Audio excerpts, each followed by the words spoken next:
Jamie, what's going on, brother? Welcome to the show.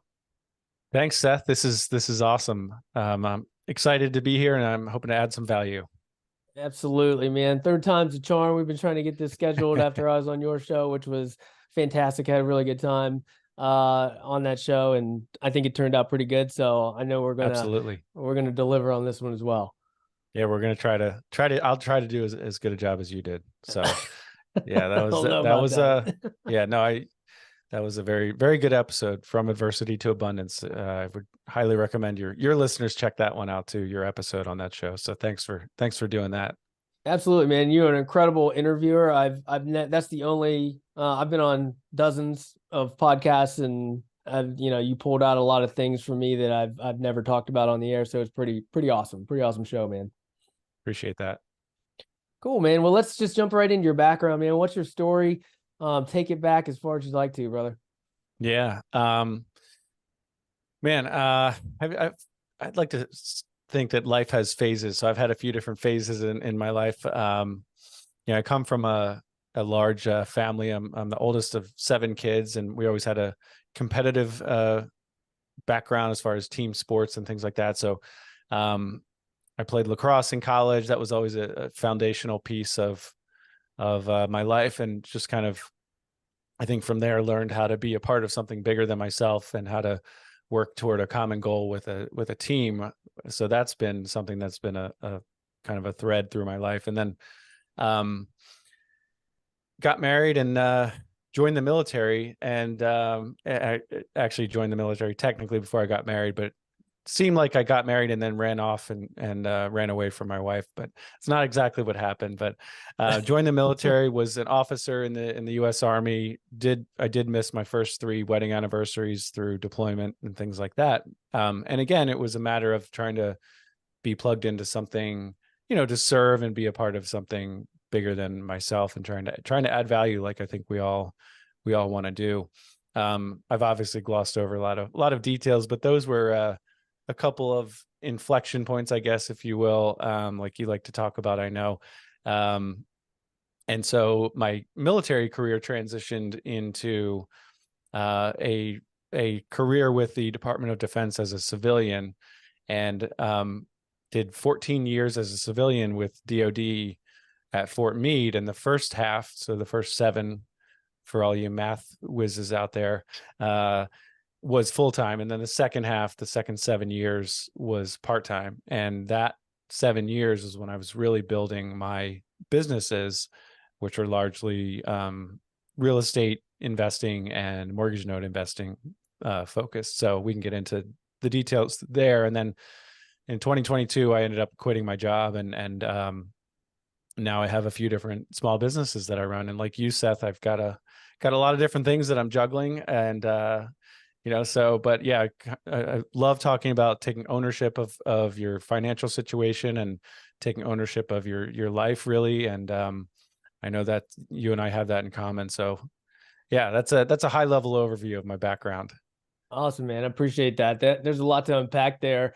Going back to, playing sports all the way up to the collegiate level, that's incredible. I always like to think, even playing like Pop Warner football back in the Yeah. day, you need a way to instill discipline in yourself. And I that's kind of the oldest memory I can think of, where it was hard, right? Like it was like you've got a coach screaming at you.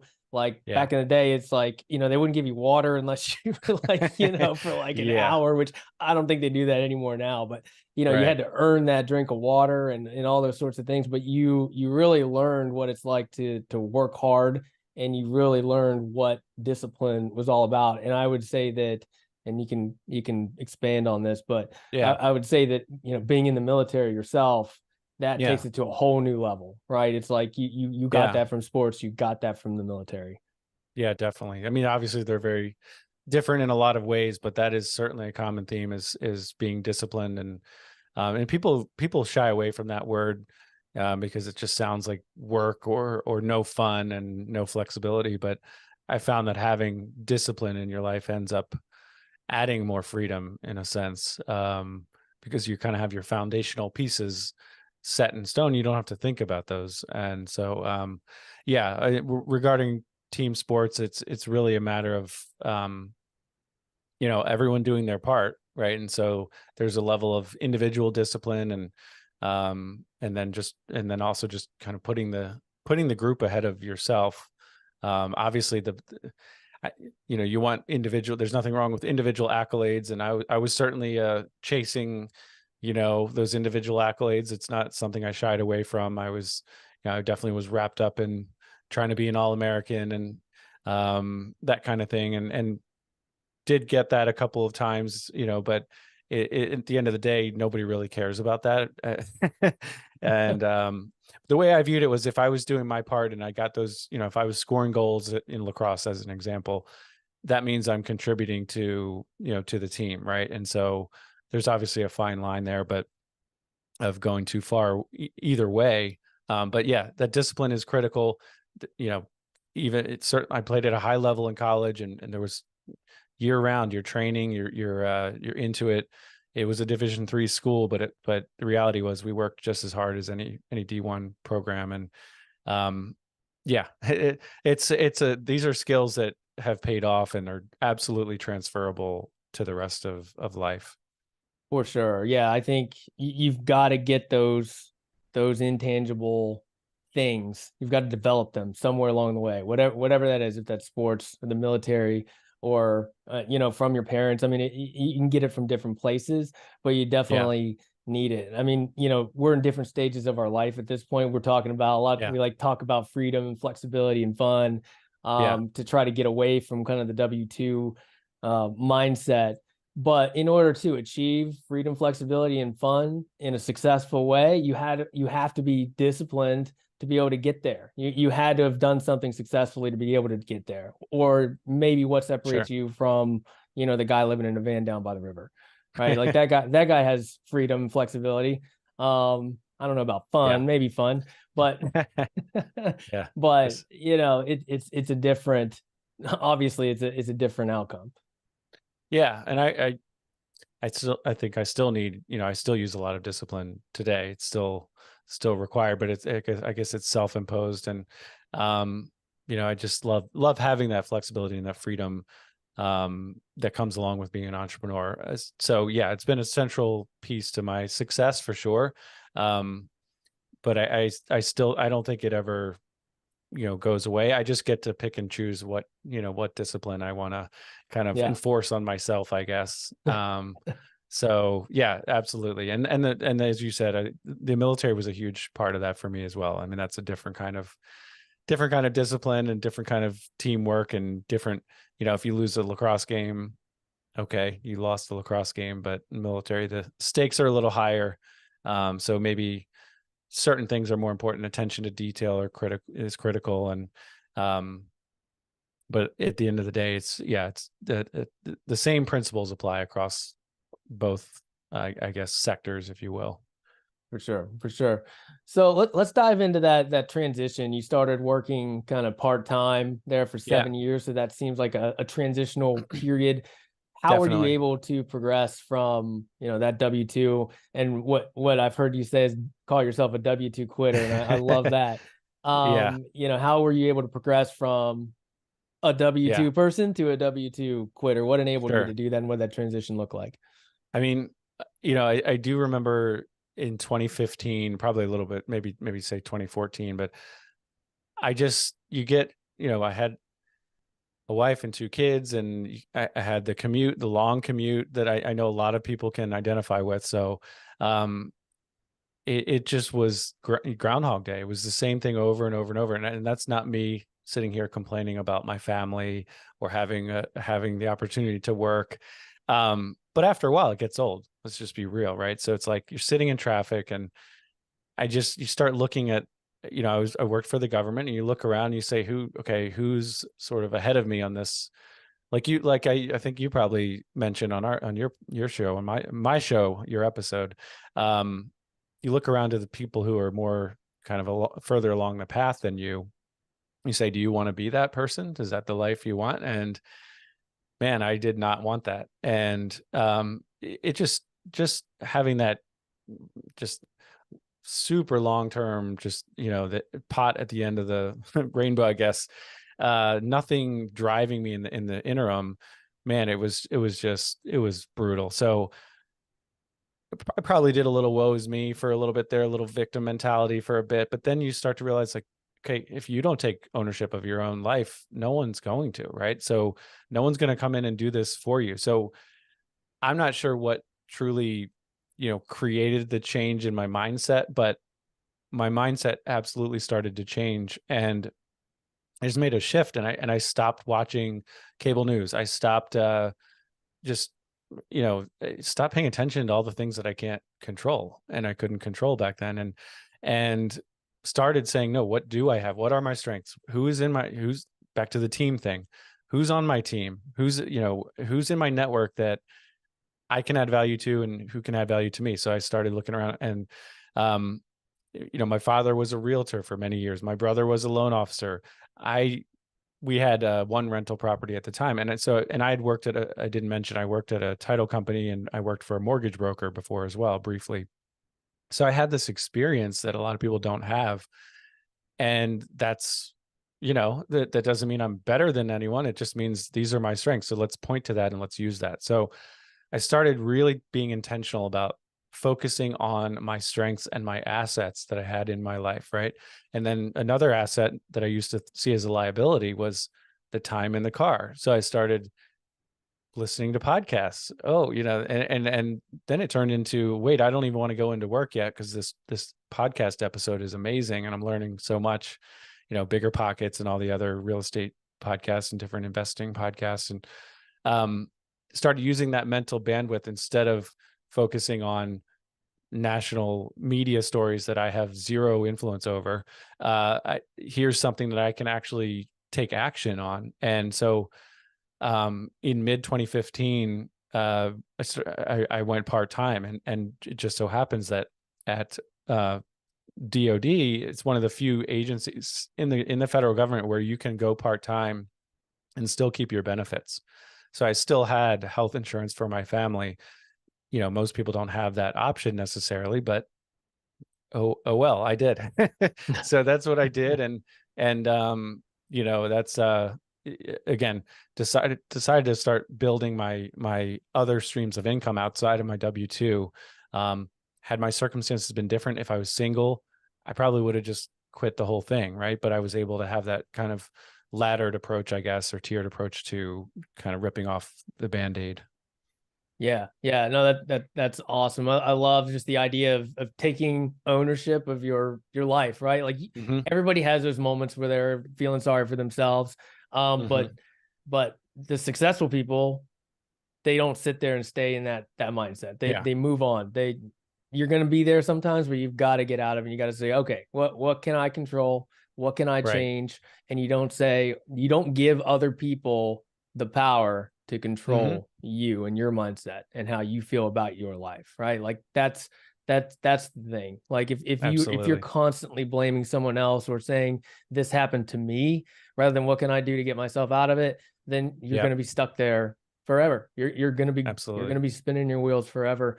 And a lot of that I think helps because you said you don't watch the news. I don't either. No. It's a waste of time. What does that do for us? If I do watch it, I literally do it for entertainment, and you look at it as an entertainment. I look at it like I'm watching sports almost. Absolutely. Now, I look at it like this is funny. Like I can, you know what I mean? You kind of analyze it like, oh, this is funny. This guy's saying this in a debate versus this guy's saying that. It's not taking it as fact and news, and this is how I should live my life because of what they're saying. Absolutely. And it's not to say that none of these topics are, important, right? I mean, global, war, or politics, poverty, global warming, whatever, that's all very important, but I have zero control over it, almost zero, right? And then, the other thing is fear sells, and that's what they're selling. And so it doesn't mean that every story is invented and it's all fake news, but it just doesn't serve me. And so I'd rather focus on, go ground up and kind of, just, I see it in people, maybe older people in my own life now who maybe are retired and they watch the news all day, and it's like they won't travel because they saw a news story that the airports are packed or something. And it's, Yeah. I'm sure that story was accurate, right? But the news can filter out, and you end up only focusing on the negative, really. And it just didn't serve me. So yeah, during the second 7 years, I was able to build out. My wife and I were doing single family real estate investing and doing a lot of the Burr method that maybe some of your audience is familiar with. And so kind of putting that capital back into the rental property machine and expanding our portfolio. And then eventually last year, well, in 2018, I made the pivot. I kept the rental properties, but made a pivot to also add on mortgage note investing. And that's been my primary focus as of late. And if you want, I can tell the story quickly about how I actually quit my job in 2022. I think it's kind of a funny one. Absolutely. Let's do it. All right. So I 2 years ago, I was playing badminton, and I'd been doing, now, mind you, I used to be like tough, athlete, and like I did, did jujitsu for 3 years right up before this, and used to lift weights a lot, and still do it here and there. But I think I'm tough, right?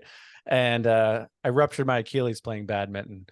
So that's an ego blow to add on to the physical pain that, especially with the recovery.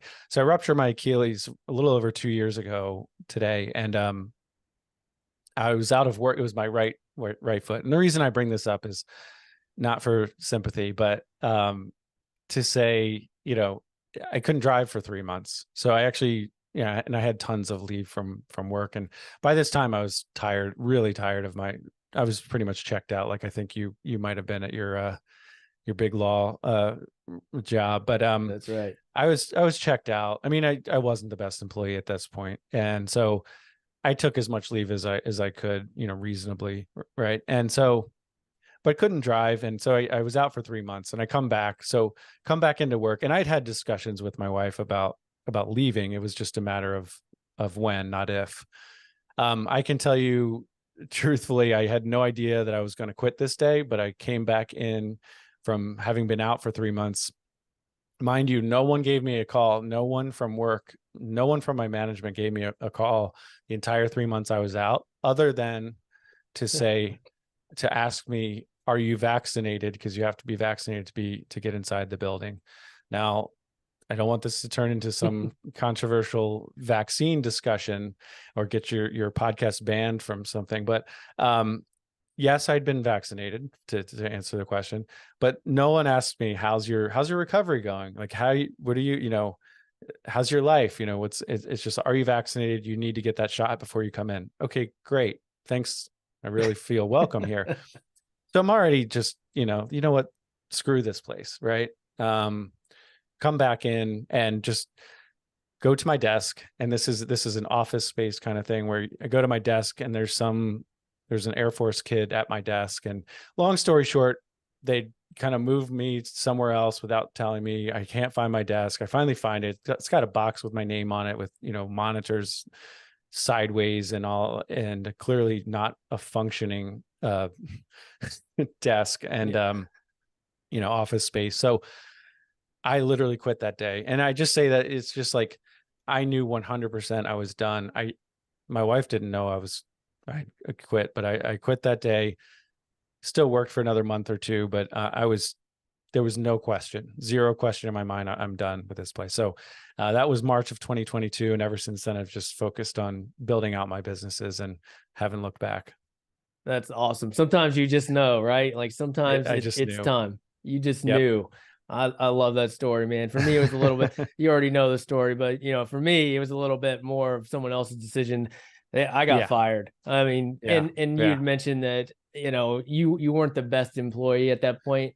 Correct. I knew the same thing. And it's great to have awareness and perspective, and kind of looking back now, you're like, I would have done the same thing. Like, this guy doesn't want to be here. His output isn't what it should be. like Nope. he's got to go. I mean, Yeah. he's not the best employee. And as a, as a business owner now, I can, I have really good perspective of that and seeing that. And Yeah. they were doing me a favor by being like, hey, like your heart's not in it, is it? And I'm like, no, it's not. It's not. Yeah. Yeah. The reality is for me, it's really hard to work, once you go part-time. I mean, I knew I was casting a vote against my career progression there. So as soon as I went part-time in 2015, I wasn't saying, I'm in this for the long haul, guys. This is my focus. It's the writing's somewhat on the wall. Looking back, it's almost surprising I lasted as long as I did. Right. But so yeah, haven't looked back and just loved the entrepreneurial, day to day and freedom that you alluded to, and just the multiple streams of income, and certainly has its challenges. I probably work harder now than I ever have. But it's by choice. Right. So I love it. Exactly. Same here, man. I mean, it's, my days are long. I mean, I get Yeah. up way before I used to get up when I had a 9 to 5. I work Yeah. past when I would have worked a 9 to 5. And it definitely more hours. But when you're doing it for yourself and you're doing it because you're working towards something that you believe in, Yeah, it doesn't feel like you're putting that much time in. definitely. I wake up early a lot of days, not on purpose, is because I'm just excited to get cracking. So Yeah, yeah. absolutely. Yeah, well, let's kind of get into your current business. I know you Yeah. had mentioned that you focused on your strengths and your assets. Yeah. And I think it's important. I'll just say it's important to take an inventory of what your strengths are when you're kind of considering going into something else.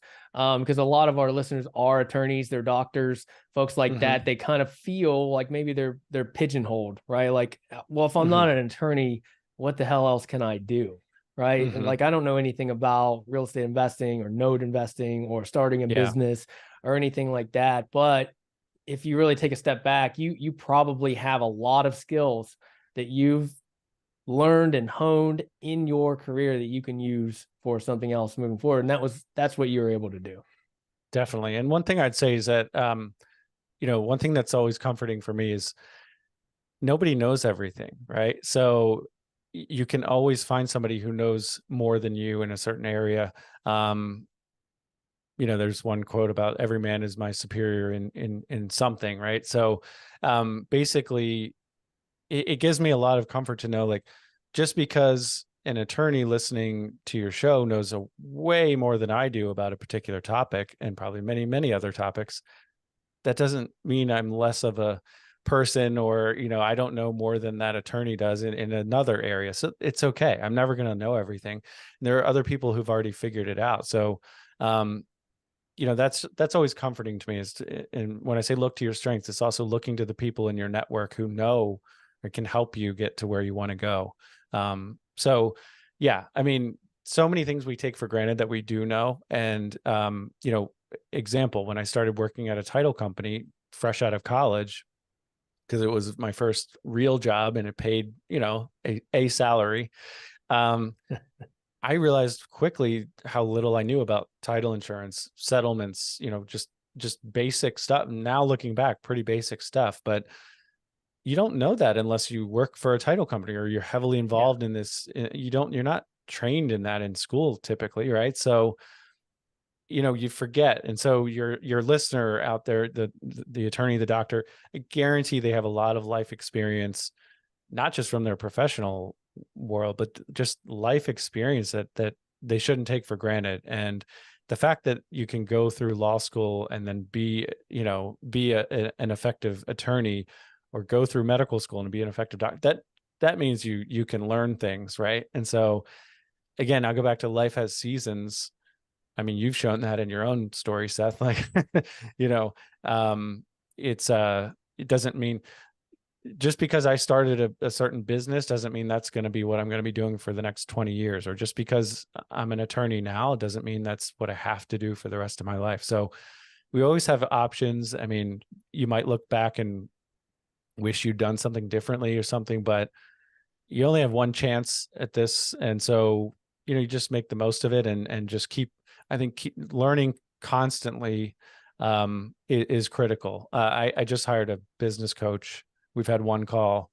But one of his mottos is, one of his sayings is that he's in permanent beta. So he's always changing, always improving. He's always growing. So I'm trying to implement that as well. Yeah, no, I love that permanent beta. I haven't heard that before, but I like that. I like that phrase. I like that phrase. So tell me about your current business. Tell me about mortgage note investing. Start with the basics. Sure. What is it? Yeah. So, and I'll try to keep it, there's so much to it, but again, none of it is difficult. It's just a lot of moving parts, and you've got to, it takes time to learn. We buy debt. So we buy a mortgage note, and that could be performing or non-performing.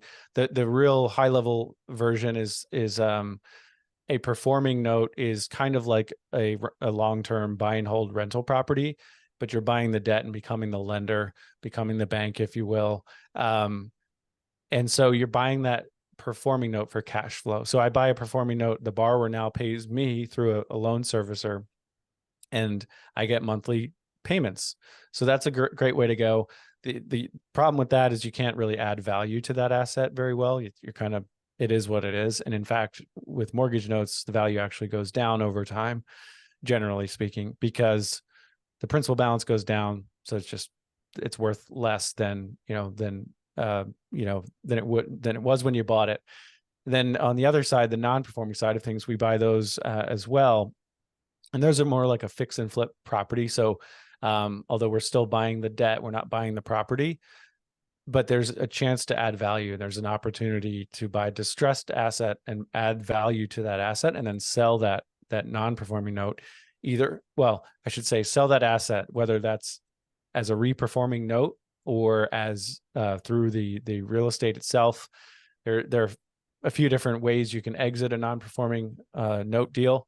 But back to your kind of one of the themes thus far, one of the reasons I got into specifically that space was that I understood the real estate space. So I understood the single family residential real estate space. So it wasn't a huge leap for me to go from owning the property to now owning the debt on that property.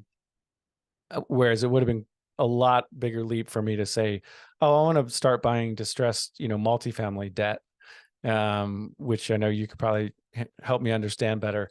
But it's like incremental progress and change isn't that scary. So I kind of expanded my, toolbox, if you will, and got into the mortgage note space. So we have a couple of note funds. One is open currently, and they're all for accredited investors. And the income fund that's open pays a monthly, aims to pay a monthly preferred return. I know you and a lot of your listeners are attorneys, so I got to hold the line here. And so the fund is structured to aim to pay a monthly return of 8%. There's no growth in that fund. It's literally a cash flow play and diversification play. You're putting your capital in. We buy assets across the country. We've bought notes in probably 25 states at this point. And so the investment is diversified across geographic areas, across borrower types. And, we buy for a certain yield. We take a small management fee, and then we ideally pay the preferred return that we're aiming for to our investors. Yeah, nice. 506C, you're able to talk about it. Mm-hmm. It's accredited investors only. Just want to throw that out there. Yes. So yeah, so just going back to the basics a little bit, and we'll get back into the fund. Like, how do you even find these things? How do you get started? Great. How do you find these things? So, that is an ongoing challenge. I'm not going to lie to you. That's one of the things that, truthfully, a passive investor who doesn't have time to develop the network to go find these assets, they're just not going to have success. They might here and there, but it takes time. It's a word of mouth industry, just like real estate itself is. And so we've built out a network of sellers, and that could be, quite honestly, I've never had luck buying directly from banks. It's really either a larger mortgage note fund that's closing. So it might be a 3-year fund, and then they've got to liquidate. They've got to figure out how to sell off, what to do with these assets. And so that's a great opportunity to buy, is just a fund that's closing, or a note investor who's getting out of note investing, or they've had a life change or something, where they just, there's an opportunity to buy from them as well. And so there are other, I guess we buy from hedge funds, note investors, other note funds. There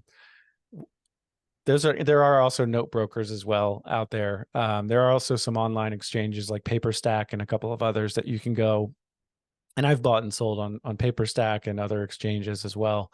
And you can find assets there. But at the end of the day, we have our list a list of people that we work with regularly. And I would say one thing is that doing due diligence on a note seller is just as important as due diligence on the assets that they're selling.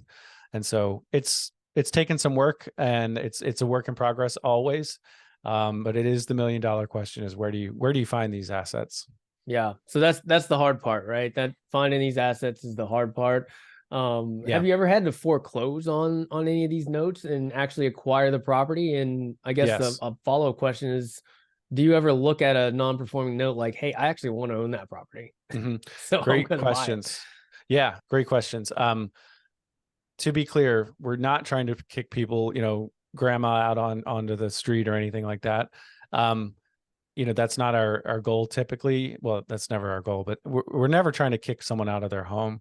But the reality is, some people honestly need a little bit of a kick in the pants, and oftentimes that's not really the best. Them staying in the house is not often the best scenario for them. I know that might sound harsh, but at the end of the day, if someone can't afford to live somewhere, sometimes these people are living in squalor and they really need a change of environment.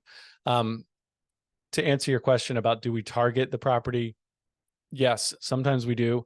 In fact, we just closed on 2, they're called HECM loans, or reverse mortgages, where the borrowers are deceased. The property is underwater, meaning, the loan amount is greater than the property value. And it should be a quick exit through the property. So HUD will sell off these big pools of reverse mortgages. And we were able to purchase 2 of them very recently. It's a vacant property. You're not doing an eviction. Borrower is deceased. You've got to work through the heirs or foreclosure, and exit the property that way. If your listener wants to go to my website, I've got a really good, it's a Jacksonville blog post. I've got a couple of blog posts about this deal. I still hold this rental today, and it was a non-performing note that we purchased a few years ago. And I had no intention of exiting through the property or holding the property as a rental property, but running the numbers, it just was too good to let go. And so, long story, but we ended up doing a deed in lieu of foreclosure, actually, in this case, and got the property back. And now it's a long-term buy and hold property for my own rental portfolio. Yeah, that makes sense. It makes sense. There's always multiple ways to look at an investment, right? But it does sound, it's not something that I've executed on myself, but it sounds like this is an active business, right? And that's why you've put together an income fund for people that want to get involved passively. Because as everybody knows, there's active investments, there's passive investments. If you're going to do something active, maybe your returns are going to be a little bit better, but you're going to give up a lot of time and effort to get those returns. So if you want to go the passive side, if you're still full-time in your career, you're a full-time doctor or lawyer or whatever you are, these passive investments are the way to go, without having to know every single detail about a new business. Yeah. And I don't know if you can see this, but I wore this specifically for this show. There it is. There it is. Passive income. You're absolutely right. These gurus, some of the note investing gurus out there will try to sell, notes as passive. We have another blog post that talks about it's a spectrum. There's active and passive on either end. But at the end of the day, if you're going to note investing in my world is very, very active. And we have a non-performing note fund that's considerably more active than the performing note fund. So you're dealing with foreclosures, bankruptcies, deed in lieu, tracking delinquent property taxes. Do I have to physically go anywhere? No, but it is not passive. But that's why we offer the passive investment for people who, like you said, have maybe more capital than time or energy, and they want to put that capital to work. That's right. There are certain gurus out there that, whatever it is that they are pitching, they tend to always pitch it as passive, even though it is an active business, whether that's Mailbox money. yeah, whether that's a mortgage note, or I mean, people will pitch Airbnb short-term rentals as passive. They're like, well, you can Right. delegate this, and you can automate that, and there's software for all these things, but you've still got to put all that stuff together. You've still got to monitor all those things. You've still got to oversee all these different aspects of a business, and that's what it is. It's a business that you're running, and it's not passive. Like No, not at all. it's not. And it is on a spectrum. Some things are more passive than others, but when you're investing in, as a passive investor into some sort of a fund or a syndication, that's really leaning really far into the passive side. Absolutely. 100%. And I'm, as you are, Seth, I assume you are. I know you're an active investor, but I do have passive investments myself in other funds, other note funds, and my own note funds as well. And so nothing wrong with doing both, but I would say you need to be careful about, you got to make a decision at some point. Do you want to scale this thing and make this really a business, or are you satisfied with potentially a little bit lower return, and you are giving up some control, but much fewer headaches and just a lot less work. Right. Yeah. And a lot of the listeners are high income earning professionals. So they've already put a lot of time and effort into being able to earn this much money from their W-2. And Absolutely. That's probably your best bet, to be honest with you. I've been there. I was in those shoes. You're probably better off putting your head down and let's grind for a few years. Let's not spend every single dollar that we make on all the new stuff, on a new car every 2 years or every year, and a bigger house that you don't need. Let's set aside some of that and invest it passively. And then maybe one of those will stick. Maybe one of those passive investments will be a mortgage note fund where you're like, man, I kind of like this business. I like the sound of it. I've learned about it. And then you start maybe progressing on the active side, and maybe that takes over, and you want to get into that as a business, as an entrepreneur. But a great way to kind of dip your toe in the water is to become a passive investor. That's the way that I did it into, multifamily syndications. I invested passively in a number of deals first and kind of learned about it, learned the ropes, and I'm like, I can do this. And then that's when I made the transition. Yeah, definitely.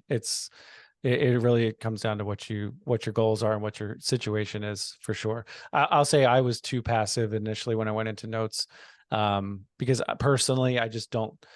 You were probably a little better student, Seth. Not that I was a bad student, but I invest unless I'm actively investing. I'm just not going to learn a lot. So the reality is, yeah, it's fine to learn about the asset class. You definitely should learn about the operator for sure if you're putting capital with them, but you're not going to, once you're getting your checks and your disbursements, you're not going to probably learn a whole lot about how to do that on the active side.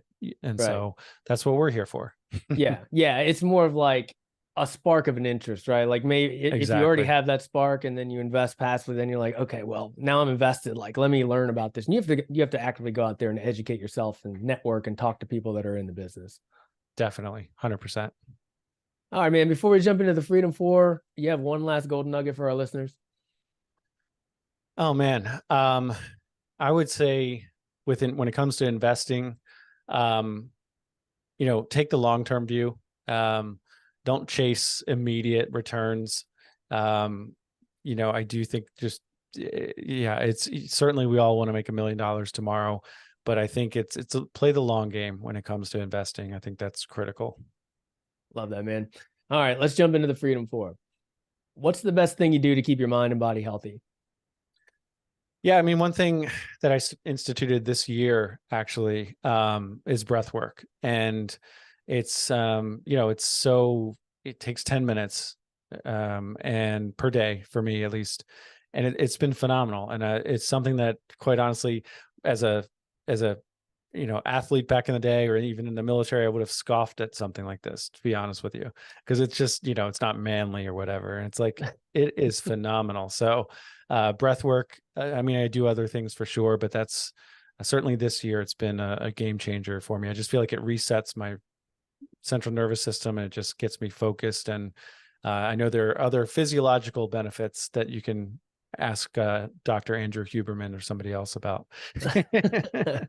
Cool. I'll have to look into that. I actually haven't. I mean, obviously everybody talks about it. It's a hot topic. Yeah. I haven't gotten into it. I haven't gotten into Yeah. that. Plus like the cold plunges and that sort of thing. Yeah. But I really want to explore that a little bit. I don't know how much you can cut this out if we don't have time, but I'm just going to be open about this. I just had in late December, I got a viral infection, like a norovirus.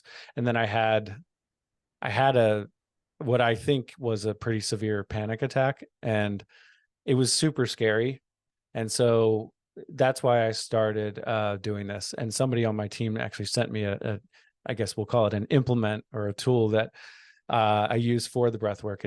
There's a Bluetooth connection to your phone, and it's pretty cool. So it's structured, and back to that discipline, right?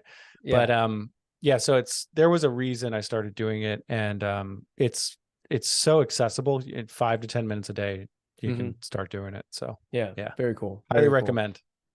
Cool. Thanks for sharing that, man. With all your success, what is one limiting belief that you've crushed along the way, and how did you get past it? I think just being afraid to, that you have to be perfect, right? So I used to be an editor back in the day, and so many things would just not get done or not get completed within our team, our organization, because it had to be perfect. And it's like, I think as I've progressed into more of the entrepreneurial lifestyle, and it's not an option anymore. So I think just taking action has kind of overcome that limiting belief of chasing perfection. Yeah. I can agree with you there. Done, not perfect. Yes. As my background as an attorney, I mean, we're paid to be perfect. Like, we can't make mistakes, especially in contracts and the way that we write things. But when you kind of make that transition over to being an entrepreneur, there's too much to do to be perfect. You just got to get it done. Good enough. Absolutely. Good enough you have to be open, willing to accept that, for sure. Yep. What's one actionable step our listeners can do right now to start creating more freedom? So I'll use the military here. You can, which is where I learned kind of backwards planning, reverse planning. So literally and I'm not going to tell you I'm perfect at this, but think about create a vivid vision for your life in the next 3 to 5 years. Pick 3 years out from today, and what do you want your life to look like? And then backwards plan. And now I'm not saying you need to plan every minute of every day, but you can that will increase the urgency, sense of urgency in your life, and the intentionality of every hour and every day, because you realize this is doable, but I got to take ownership of my current situation if I want this to be the reality in 3 years. So I would say create a vivid vision and kind of reverse or backwards plan to get there. Perfect. Last but not least, how has passive income made your life better? Yeah, I mean, I think in multiple ways, but a big one that stands out is giving me, I guess we'll call it margin, to take some more risks on the entrepreneurial side. And because I do have alternative sources of income, passive income, it's allowed me that kind of mental and financial bandwidth or margin to maybe invest in a company that, even if it doesn't go perfectly or doesn't go well, it's not profitable, that's okay. I still have that cushion for me and my family. So it's been a huge factor in that regard. Yeah, absolutely. Game changer, man. It just changes your mindset, changes your life in so many ways. Jamie, this has been incredible, dude. You've got so much great content to share in your brain, man. You got to get it out there. I know you've got an awesome podcast that I was on, Adversity to Abundance. Everybody should check that out. Other than that, Jamie, where else can people find out more about you? Yeah, just two things I'll mention very quickly. Literally got my book delivered today, like an hour before I hopped on here. It's From Adversity to Abundance. It is based on the podcast. So I encourage your listener to check that out. From Adversity to Abundance is the book that's out.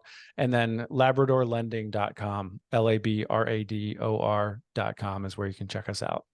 All right, man. Awesome. I'll drop all that in the show notes. Thanks again for coming on, brother. Thanks for having me, Seth. This has been great.